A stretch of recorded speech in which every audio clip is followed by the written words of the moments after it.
Newsday continues here on One News Now. I'm Sean Yao. Malacanang is urging local government units to wait for the IATF's final decision on the use of face shields.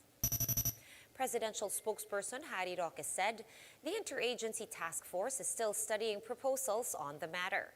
Roque insists that there is a chain of command to be followed by local leaders. Roque also said the directive by the Manila City LGU to scrap the mandatory use of face shields may be considered null and void. Another way of looking at it is null and void po siya for being in violation of an existing executive policy decreed by the President himself, in the exercise of police powers. And the deployment of healthcare workers to other countries this year will be put on hold temporarily. Labor Secretary Silvestre Bello III said the country has hit its annual deployment cap of 6,500 healthcare workers. Secretary Bello said they will consult the PRC or Professional Regulation Commission as well as the Health Department before raising this deployment cap. Healthcare workers with existing employment contracts are not covered by this and will still be allowed to leave.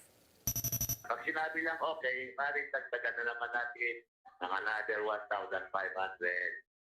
Pero habang wala yan, hindi muna tayo mag-deploy. Okay. Except doon sa balik ng Kagawa at saka doon sa papuntang United Kingdom. And one floating market in Nueva Ecija is back in business after half a year of stalled operations. Laila Pangilinan joins us live from Cabiao to give us the latest. Laila, how's the resumption of business going over there in Nueva Ecija?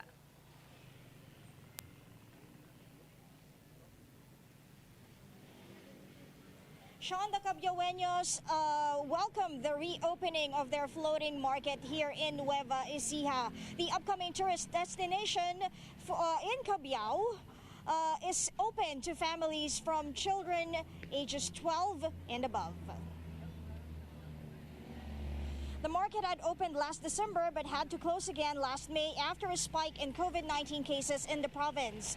Now with only 3 active cases remaining, the floating market is back to life again. The Cabiao LGU also waived rental fees for the stalls until September next year to help business rebound. Tenants welcome this development and for them to catch up on the profits lost due to the pandemic. The reopening also means more job opportunities for the residents. Gondolas can be rented with a boatman and for those wanting to spend time in the lake. Since Cabiao is known for the harana, a mga harana will also be there to serenade visitors during boat rides. Sean, a floating market similar to Thailand will also be established in the 38-hectare Nabao Lake. But for now, the night market that starts at 4 p.m. until 12 midnight, the kiddie rides, and the alfresco dining with a majestic and scenic view of Mount Arayat welcomes visitors from 12 years old and above. That's the latest here. Sean, back to you. All right, thank you so much for that update and have fun over there in Nueva Ecija. Laila Pangilinan joining us live from Cabiao. And the Health Department has reported over 2,000 new COVID-19 cases on Monday. This has brought the country's total infections to 2,805,000, some 32,000 of which are still active. 91 more people died of the disease overnight, bringing the death toll to 44,500. Total recoveries have now hit 2,728,000 as 3,500 new recoveries were logged in the last 24 hours. And out of the 43,200 tests conducted, 5.2% yielded positive results. Let's now take a quick look at today's other top stories. Metro Manila mayors are pushing to remove the mandatory use of face shields except in hospitals and PUVs. The Health Department will be presenting the recommendations on the matter to the IATF on Thursday.